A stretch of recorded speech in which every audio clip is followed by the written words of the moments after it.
ये अब recording on होगी। जी पता चल गया। Yes sir. जी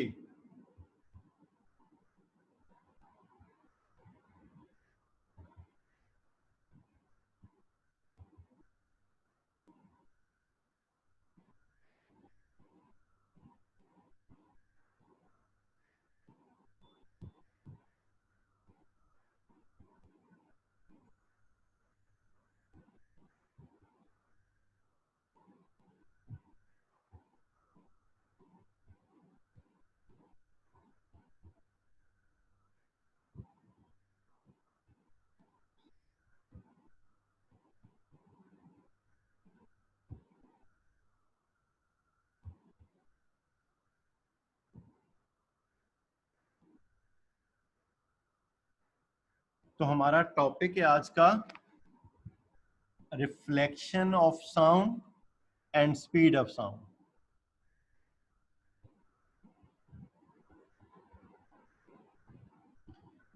जब हम किसी बिल्डिंग के सामने, किसी माउंटेन के सामने, किसी बड़ी वॉल के सामने जब बोलते हैं तो सम टाइम ऐसे होता है एक पर्टिकुलर डिस्टेंस पे खड़े होकर जब हम बोलते हैं तो वो हमारी जो साउंड है वो हमें दोबारा सुनाई देती है। मीन एक तो जब हम बोलते हैं फर्स्ट टाइम वो भी हमें सुनाई देती है, फिर गैप आता है और फिर वो हमें दोबारा हमारी आवाज़ हमें सुनाई देती है। आप लोग अक्सर नोट कर सकते हैं जो एग्जामिनेशन हॉल होता है, सम टाइम जो बड़ी बिल्डिंग्स होती हैं उसमें ये होता है। उसमें क्या रीज़न है वो भी अभी हम देखेंगे। तो जो साउंड हम दोबारा सुनते हैं उसे हम कहते हैं echo. Mean sound waves water waves की तरह, बाकी लाइट वेव्स की तरह, they show reflection property. So sound waves में भी रिफ्लेक्शन होती है। So sound waves reflect from a solid surface, from a hurdle, from a object जो उनके पाथ में आएगा। लेकिन छोटे रूम में हम इस चीज को ऑब्जर्व नहीं कर सकते। उसकी क्या रीजन है वो भी अब आगे आएगा। सिर्फ फिलहाल तो हम ये देख रहे हैं कि रिफ्लेक्शन ऑफ साउंड क्या होती है। When sound is incident on the surface of a medium, it bounces back. बिल्कुल वही लाइट वाला काम, बाउंसेस बैक।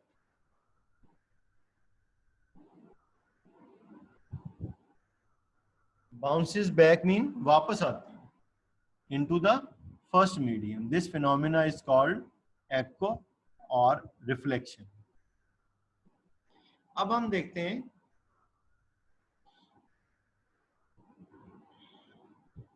ये यहां उसने echo को भी डिफाइन कर दिया जरा डिफरेंट वर्ड्स के साथ। It is the sound heard after the reflection of sound from a hard flat surface, right?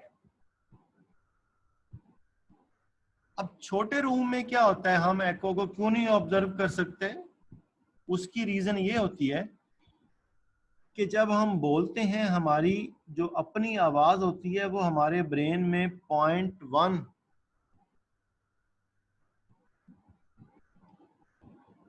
0.1 second तक क्या करती है, स्टे।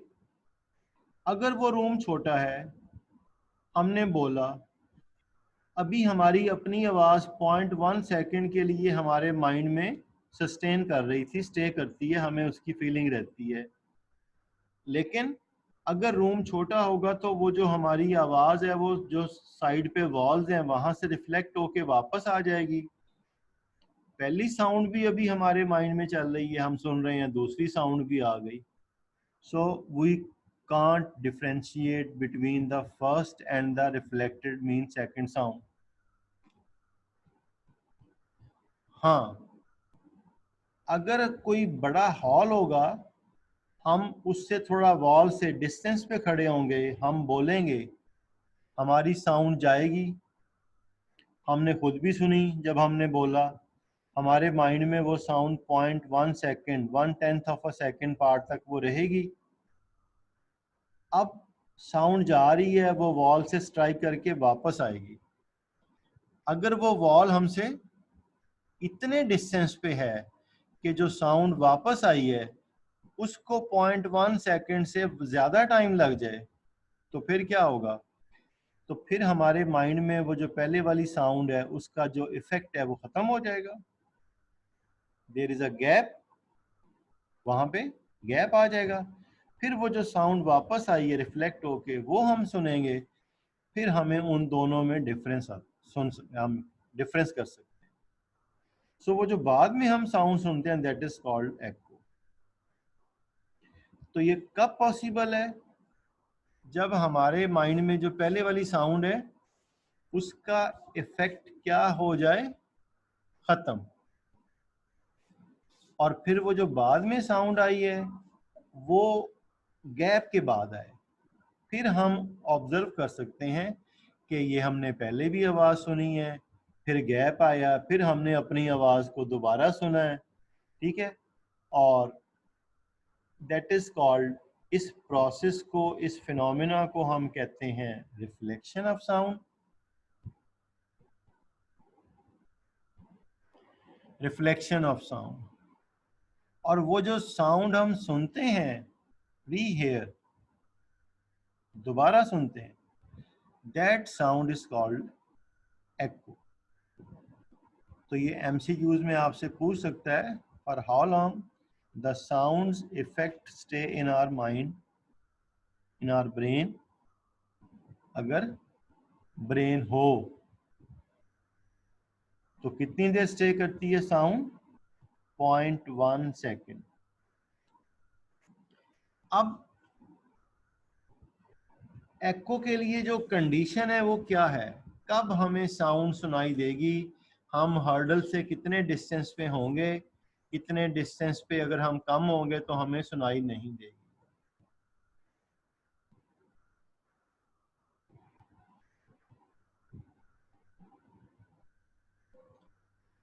अब साउंड की जो स्पीड है, हमारे पास फार्मूला होता है speed velocity equals to distance over time,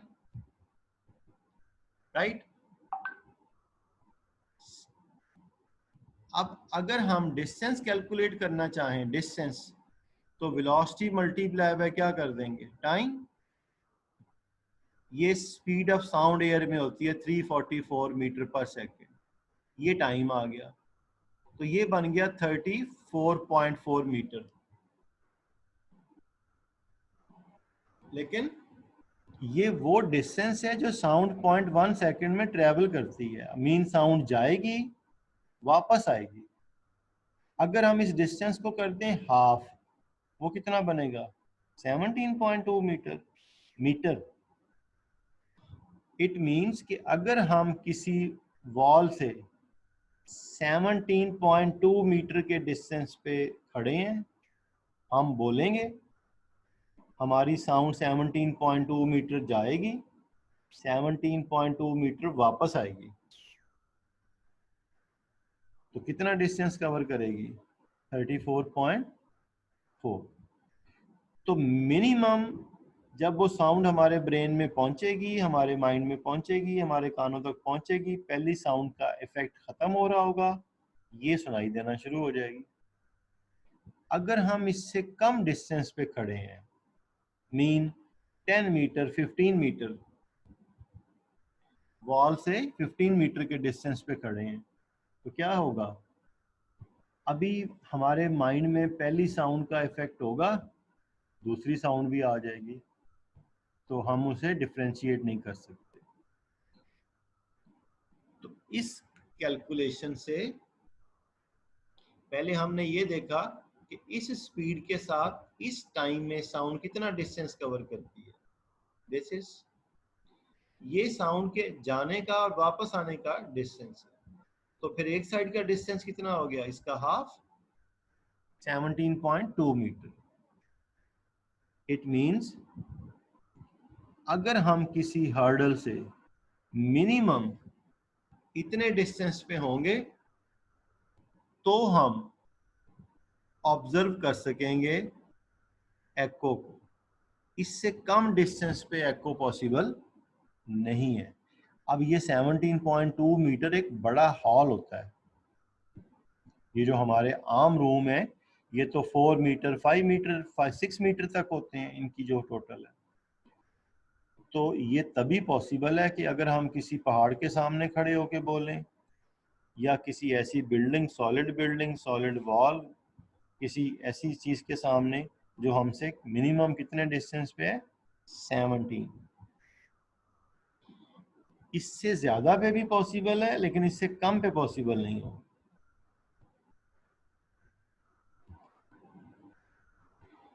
तो हमारी बुक में ये डिस्टेंस पेज 26 वहां पे जो सेंटर वाला पैराग्राफ है उसमें ये डिस्टेंस लिखा हुआ है 17 मीटर।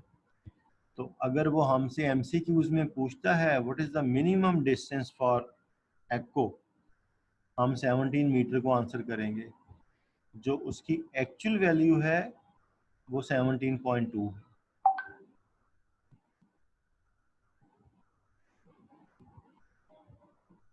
तो इसमें हमारे पास ये दो एमसीक्यूज आ गए।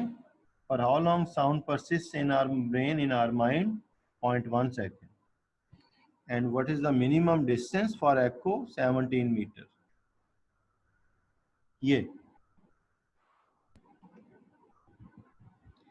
ये डिस्टेंस 17 मीटर होगा।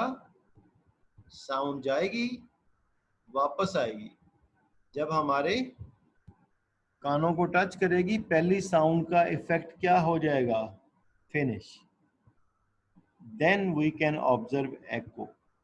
अगर हम यहाँ आ जाएंगे यहाँ, तो अभी हमारे माइंड में पहली साउंड चल रही होगी, ये साउंड भी होके आ जाएगी, तो हम एको को ऑब्जर्व नहीं कर सकते। Now we are going to perform an activity which will prove that sound waves also show reflection.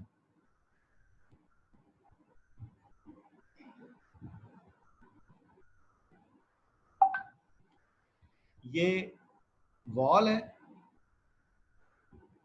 यहाँ एक टेबल हमने वॉल के साथ लगाया हुआ है।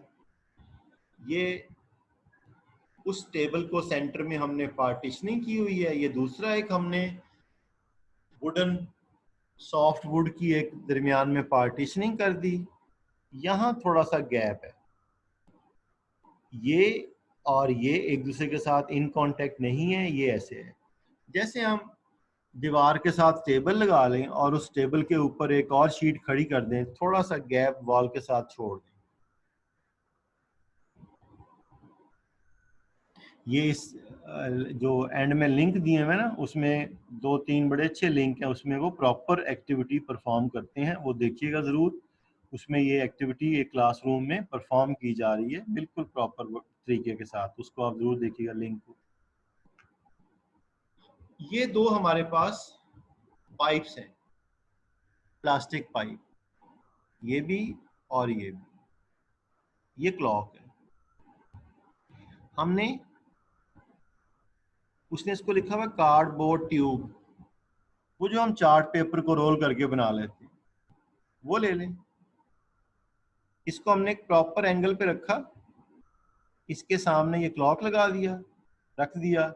ये पुराने वाले क्लॉक हैं, जब ये चलते हैं तो इसमें से टिक टिक टिक की साउंड आती है।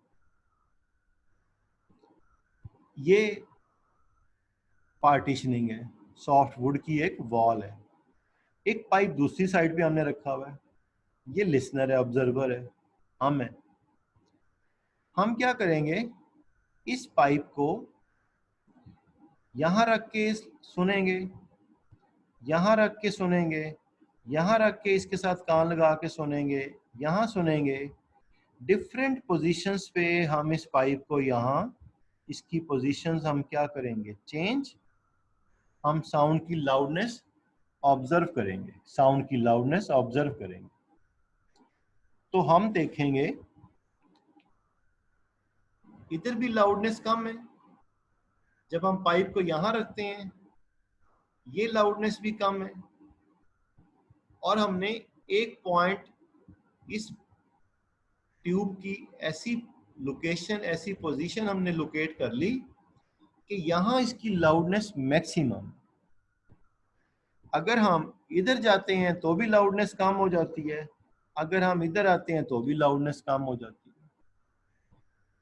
तो हमने इस ट्यूब की वो पोजीशन हमने लोकेट कर ली जहां पे हमारी लाउडनेस क्या आ रही है, मैक्सिमम।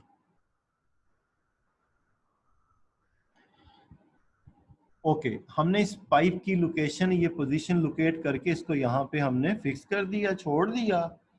अब हमने ये एंगल मेजर करना है,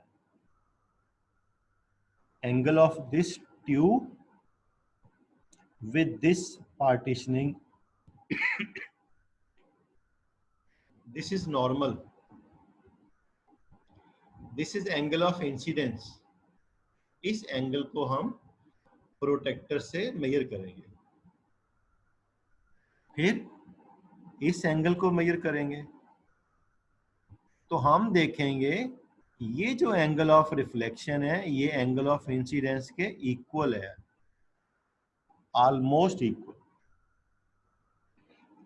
अगर हम इस पाइप को यहां रखते हैं, इस ट्यूब को, पाइप को, ये जो लिसनर है ये इसको यहां रखता है, यहां रखता है, यहां, तो लाउडनेस कम हो जाती है, सबसे हाईएस्ट लाउडनेस यहां। अब एक्चुअली हो क्या रहा है, यहां से टिक टिक की साउंड वेव्स प्रोड्यूस हो रही हैं, वो ट्रेवल कर रही हैं, यहां स्ट्राइक कर रही हैं, स्ट्राइक करके वो क्या कर रही हैं, रिफ्लेक्ट हो रही हैं। जिस तरह light waves, light rays laws of reflection को फॉलो करती हैं। अब लॉज ऑफ रिफ्लेक्शन को फॉलो लाइट वेव्स कैसे करती हैं, जिस एंगल से लाइट वेव्स आके सरफेस से स्ट्राइक करती हैं उसी एंगल से उसी मीडियम में वापस चली जाती है। एंगल ऑफ इंसिडेंस किसके इक्वल होता है, एंगल ऑफ रिफ्लेक्शन के, लाइट के केस में। यहां साउंड के केस में भी यही हो रहा है। जब हम पाइप को रखते हैं यहां, वो साउंड वेव्स उस ट्यूब में, पाइप में एंटर नहीं होती, वो तो यहां पे रिफ्लेक्ट हो रही है। तो जब ये हमारी ट्यूब, ये हमारा पाइप उन वेव्स के सामने आएगा जो एंगल वो बना रही हैं, तो मैक्सिमम साउंड वेव्स इसमें एंटर होंगी, लाउडनेस हाईएस्ट होगी।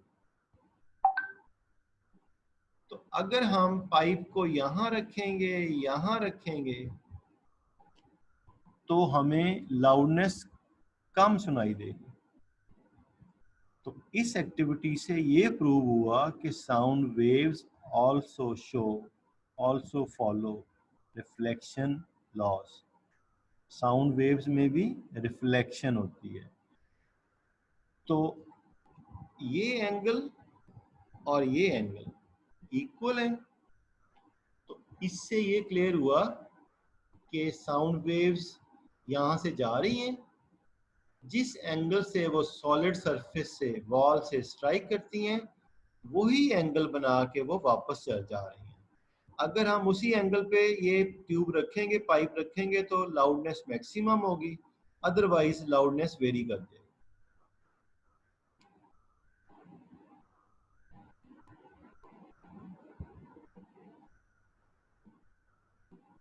तो ये तो होगी हमारी एक्टिविटी। अब हमारे पास है speed of sound. Sound gases में भी ट्रेवल करती है, साउंड लिक्विड में भी ट्रेवल करती है, साउंड सॉलिड्स में भी ट्रेवल करती है।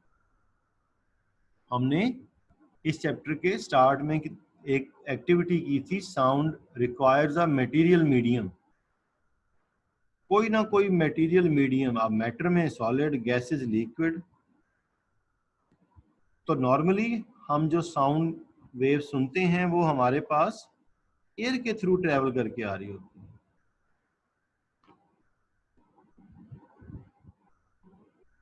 अब ये एक सायरन है, यहां साउंड प्रोड्यूस हो रही है। ये पर्सन यहां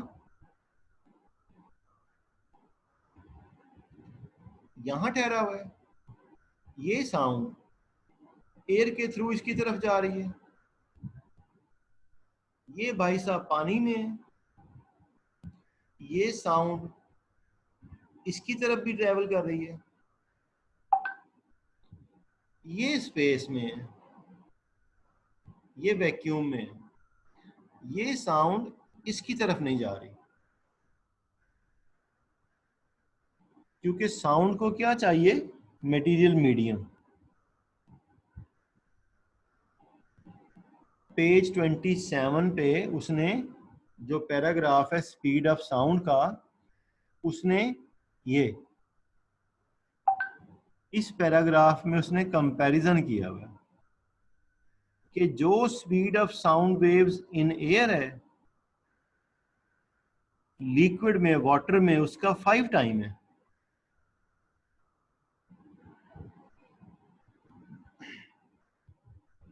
स्पीड ऑफ साउंड जो एयर में है, लिक्विड में, वाटर में, उसका क्या है, 5 टाइम, और सॉलिड्स में 15 time.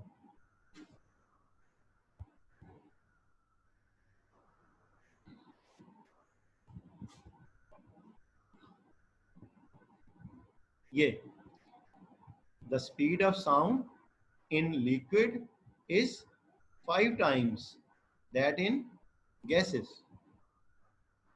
The speed of sound in solid is about 15 times that in gases. ये आपकी बुक में पेज 27 पे स्पीड ऑफ साउंड के नीचे जो पैराग्राफ है उसमें इस चीज को आप अंडरलाइन कर लें। Speed of sound in liquids is 5 times than that of gases, and speed of sound in solids is 15 times than that of gases. अब speed of sound in air at 21 degree Celsius, जब हम speed of sound की air में बात करेंगे, gases में बात करेंगे, तो वो टेम्परेचर पे भी डिपेंड करेगी। एयर का टेम्परेचर डिफरेंट अगर होगा तो स्पीड ऑफ साउंड वेरी करेगी।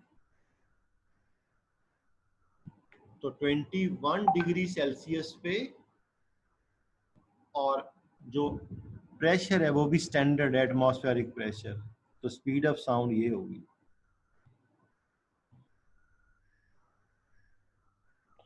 सर इसके साथ जो टेबल गिवन है वो भी याद करना है, हाँ एमसीक्यू जी, की इम्पोर्टेंट है। जस्ट मैं यही सेंटेंस अभी बोलने लगा था, मैं ज़रा थोड़ा सा गैप के साथ बोलता हूँ ताकि आप लोगों को सुनाई ज़रा ठीक तरह दे।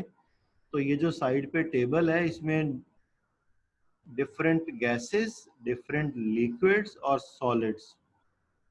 अब अगर सारा तो ये याद करना मुश्किल है, तो एयर में 0 पे और 21 डिग्री सेल्सियस पे जो स्पीड ऑफ साउंड है वो याद रखें, ठीक है, और वाटर में और 1-2 सॉलिड में स्पीड ऑफ साउंड।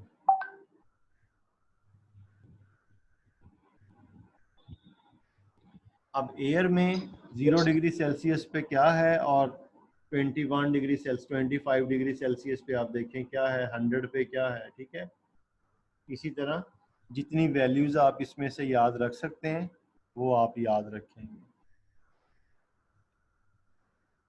तो 5 टाइम, 15 टाइम, ये वैल्यू अगर सिंपल हमें कहीं पूछ ले, वो कहीं एमसीक्यूज में और कुछ ना बताए, प्रेशर, टेम्परेचर, हमसे पूछे speed of sound in air, तो हम बताएंगे 343 मीटर पर सेकेंड। 343।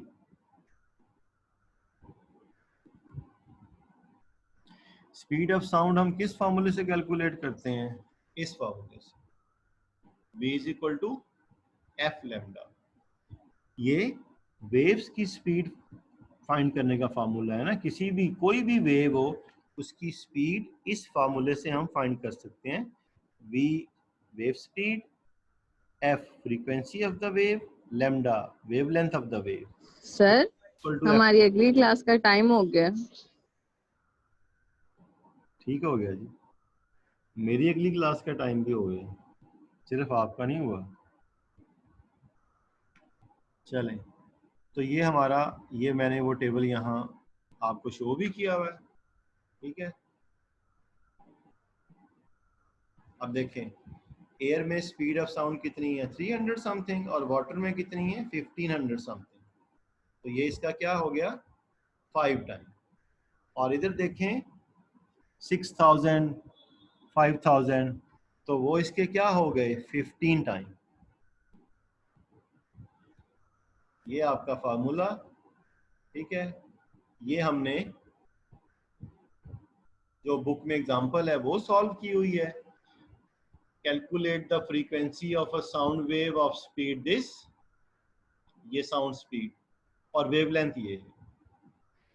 तो ये speed of sound in air, ये उसकी wavelength 0.5 metre, v is equal to F lambda. F find करना है, v over lambda 340 over 0.5 680 hertz. Frequency का यूनिट हर्ट्ज।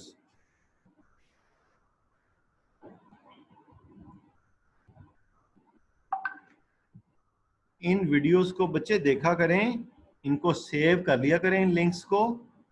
ये बड़ा टाइम लगा के हम सर्च करते हैं, उनको देखते हैं, फिर आपको लिंक सेंड करते हैं, ठीक है। पता लगे हम ये लिंक भेजते रहें और भाई बच्चे यूट्यूब पे ये वीडियोस देख रहे हैं, ठीक है, और आप सिर्फ हम चैनल पे ड्रामे देखते रहें, ठीक है। हम खुश हो रहे हैं अभी बच्चे यूट्यूब पे एक्टिविटीज देख रहे हैं और बच्चे पता लगे होने वाला है, जी YouTube बैन होने वाला है। इनको सेव करने का फायदा क्या है YouTube पर? नहीं नहीं बैन नहीं होगा, ऐसी बात नहीं है, कोई मसला नहीं। सर हो भी जाएगा, हम लोकेशन बदल के ऑन कर लेंगे, फिक्र ना करें। अनुषा को पता है कि प्रॉक्सी से कैसे यूट्यूब खोलते हैं। सर वो तो हमें देखें, पता है, लेकिन हमें बहाना चाहिए ना खोल के देखने का। चलें जी, बेस्ट ऑफ लक। ओके जी, मेरी तरफ से सबको ईद मुबारक। ईद मुबारक सर। क्लासें खत्म सर, क्लासें खत्म और सर, क्लासें खत्म बोले। जानवर वगैरह ले लिए कुर्बानी के? सर आवाज सुनाऊं? तो फिर मुझे गोश्त कैसे आएगा? सर आप आ जाइएगा, वैसे आपको हमें गोश्त देना चाहिए, बड़े आप हैं। ठीक, मुझे गोश्त देना चाहिए, ठीक है, आ जाएगा जी लेने। सर वैसे आप बकरा कर रहे हैं, भैंस कर रहे हैं कि ऊंट कर रहे हैं? भैंस कर दे। भैंस नहीं, फिर आप रख ले, मुझे भैंस का गोश्त पसंद नहीं। ठीक, आप कौन करेंगी? मैं KFC खाऊंगी सिर्फ। ठीक, सर ये गधे का गोश्त खाएगी ना, KFC खाएगी। एक मेरी तरफ भी फूड पांडा के थ्रू भिजवा दो। एड्रेस दे दे हम आपको। हाँ, वो मैं हाँ सर एड्रेस दे दें, फोन नंबर तो है मेरे पास, एड्रेस भी दे दें। हाँ, तो वो फोन नंबर आप उन्हें दे देंगे ना, तो वो मुझे फोन करेंगे, मैं उनको सेंड कर दूंगा, ठीक है। और नहीं नहीं सर, ऐसे नहीं होता, एड्रेस देना पड़ता है। सर देख लें, फिर मैंने भेज भी देना है। मैं एड्रेस भेज दूंगा आपको, मैं एड्रेस भेज दूंगा। अनुषा भेजेगी क्या? अनुषा क्या भेजोगी? एक चिप्स का पैकेट? यार वो बकरे का वो नहीं होता क्या? फेफड़ा।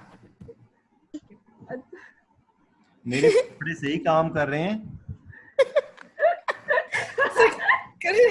कोरोना में काम आएंगे, सर कोरोना में काम आएंगे। सर लेस देन 1 मिनट रह गया। मैं कंसेक्टिव 4 क्लासेस पढ़ाता हूँ और बोलता हूँ। अब मैंने ये वाला आपकी क्लास ऑफ करके जस्ट बॉयज ब्रांच का लिंक सेंड कर देना है, और यही टॉपिक मैंने क्यों सर? सर बिलाल को क्या हुआ है? सर बिलाल नहीं पढ़ा रहे, बॉयज ब्रांच को भी मैथ फिजिक्स मैं पढ़ा रहा हूँ। अब अंदाजा लगाएं कि मैं कितनी क्लासें ले रहा हूँ। तो सर आप पे बहुत तरस आ रहा है, क्या करें हम? आपकी हेल्प तो नहीं। आप तनख्वाह भी डबल लें, फिर मैं आपको बता रही हूँ, स्कूल वालों को पागल मत बनाइएगा खुद को। अनुषा रिकॉर्ड हो रहा है यार, ये सब रिकॉर्ड हो रहा है। ओके जी, अल्लाह नहीं हाफिज। सही बात है, हमारे सर को एम ही फंसा रहे हैं। तो जब गोश्त बनते तो सबको याद रखें। हाफिज, अल्लाह हाफिज सर, बस कर दे, बंद कर। ठीक है सर, गोश्त भिजवा देंगे, अब बाय बाय। सर आप टेंशन ना ले, पहुंच जाएगा।